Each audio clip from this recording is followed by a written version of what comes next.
Look, the Lord is teaching us one thing profound.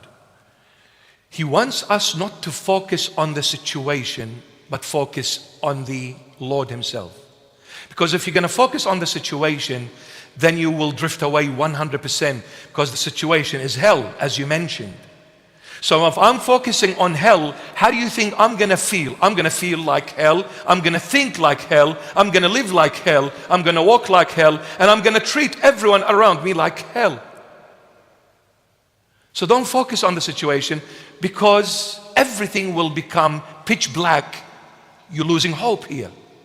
But focus on the one who said, I will not leave you orphans. I am with you all the days of your life and until the end of all ages. The one who promised that He's with you in the good times and the bad times, His name is Jesus Christ of Nazareth.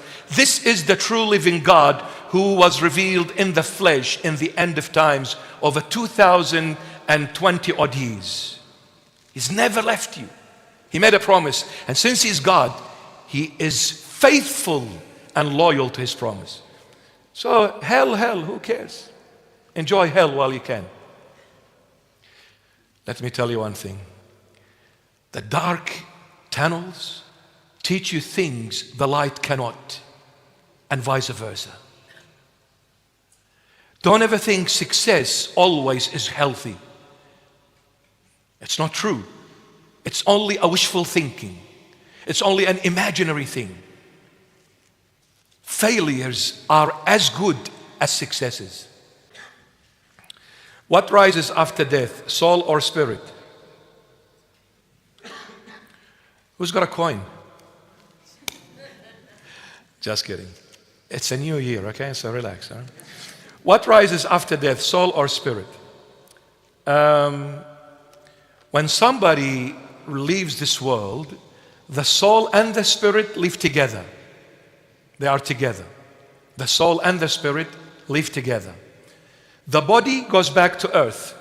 The body was taken from earth, it goes back to earth. But what never dies is the soul and the spirit. Now, when the Lord Jesus gave the parable of the rich man and Lazarus the poor in Luke chapter 16, that rich man found himself in Hades. Hades meaning totally separated from God. He was going to end up in hell. And separation from God meaning the actual death, the eternal death. But the one who ended up in the bosoms of our father Abraham, Lazarus the poor, we could see the one in Hades. You see, this parable tells us all there is no death in the way we think of death, that everything comes to an end. They don't see you, they don't hear you, they don't know you anymore. Well, the parable of the rich man and the poor Lazarus, the Lord Himself said it, tells us totally opposite to what some people think or believe. Death is only a separation from God, but it is not, I just come to a full halt. I don't see. Because this man was in Hades, separated from God. Was he dead? No. He was begging our father Abraham. He recognized Abraham. He recognized Lazarus the poor.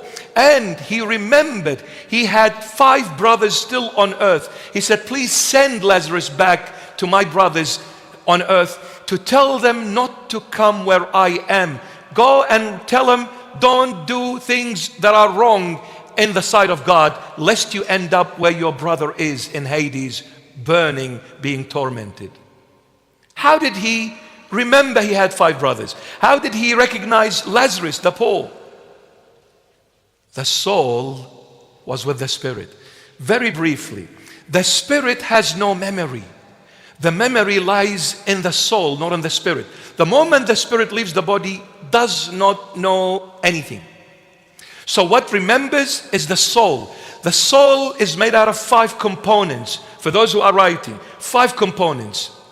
Number 1, the subconscious mind. Number 2, the conscious mind. Number 3, the will. Number 4, the feelings and the emotions. Number 5, the thought. I'll say it again. Subconscious, conscience, will, feelings and emotions, thought. These are the components of the soul. So, subconscious is your hard drive where you store all of your memory. This is why this man was in Hades being tormented, yet still remembering he has 5 brothers. He recognized Lazarus, whom he used to see every day, thrown at the front door of his house. Because the soul was with the spirit, the memory was with the soul. That's why he remembers. Until the second coming, even those who go to paradise. My mom, my earthly mother, I believe and I know she is in paradise. I know this damn sealed. That's why I don't cry for her. It's just I miss her. There's a difference. But I can never, ever, till this moment, there is no way in the world I'll say my mom is dead. Impossible. How can I say to someone who is living and so mightily dead? So my earthly mother is in paradise. By the grace of the Lord, this piece of wreck, the Lord has mercy on him, and one day he takes him by his grace to paradise. When I go there and I see my mom, I'll recognize my mom. Now, before the second coming, I will recognize her. However, the feelings are not the same as if they were on earth. It's a different feeling. I'll recognize her, but it's not one of those, oh, I've missed you, you start crying, and no. Why? Because you are in the presence of the one and only, the sweetheart, Jesus Christ of Nazareth. When you are in His holy presence, there is nothing but love. It is all love. And where there is love, it is nothing but joy and happiness.